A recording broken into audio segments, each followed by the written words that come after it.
Ketiga, service yang kita tawarkan mencakup research, consultancy, dan training. Pada video kali ini, saya akan menjelaskan sedikit bagaimana kita biasa melakukan riset.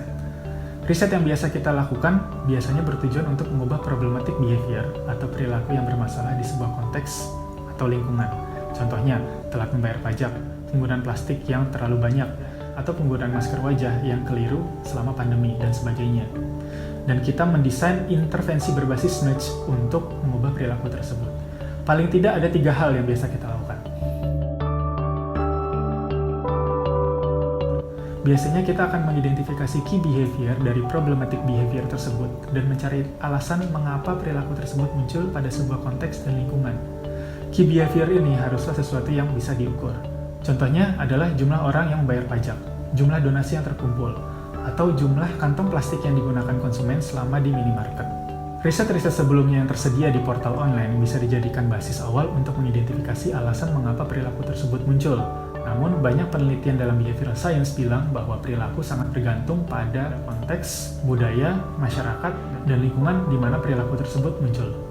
Orang bisa saja berpendapat, kita tanya saja langsung kepada orangnya mengapa ia berperilaku tersebut. Bisa saja dilakukan, namun belum tentu kita bisa mendapatkan jawaban yang solid. Mengapa? Karena 3 hal. Yang pertama, orang bisa saja berbohong. Atau yang kedua, orang belum tentu tahu dengan pasti mengapa ia melakukan perilaku tersebut. Atau yang ketiga, dan ini yang paling umum, orang menjadikan alasan berperilaku sebagai justifikasi atas perilaku yang tidak sadar ia lakukan. Contohnya, ketika kita bertanya tentang mengapa ada perilaku penggunaan di botol minum isi ulang, dan orang akan menjawab, karena lebih ramah, lingkungan misalnya, atau karena lebih sehat, dan lain sebagainya.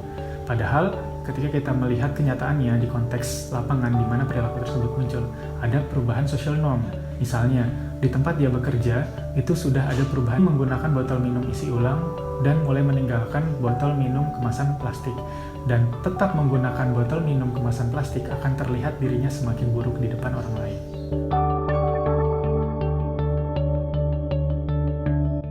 Dalam beberapa dekade terakhir, kita banyak mendapatkan insight dari behavioral science dan behavioral economics mengenai bagaimana perilaku muncul beserta toolbox untuk mengubah perilaku dengan cara mendesain dan reframing konteks dan lingkungan.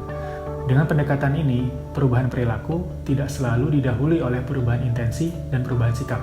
Sebagai contoh, pada saat kita mengidentifikasi ada masalah dalam sebuah channel donasi, ternyata ditemukan orang enggan berdonasi karena prosedur melakukan donasi yang cukup ribet, dan juga orang tidak merasakan manfaatnya secara langsung ketika ia berdonasi. Dengan mensimplifikasi prosedur donasi dan membuat manfaat berdonasi terlihat lebih salient di awal, misalnya dengan menggunakan pesan-pesan yang bermakna loss aversion dan menggunakan gambar-gambar yang memiliki makna emosional, mungkin saja jumlah donasi akan meningkat secara signifikan. Singkatnya, intervensi yang berbasis nudge haruslah mudah dan murah.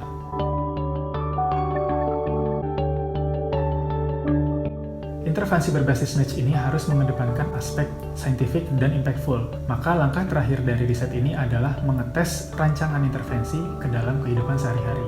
Hal ini kita lakukan dengan melibatkan paling tidak 2 kelompok riset.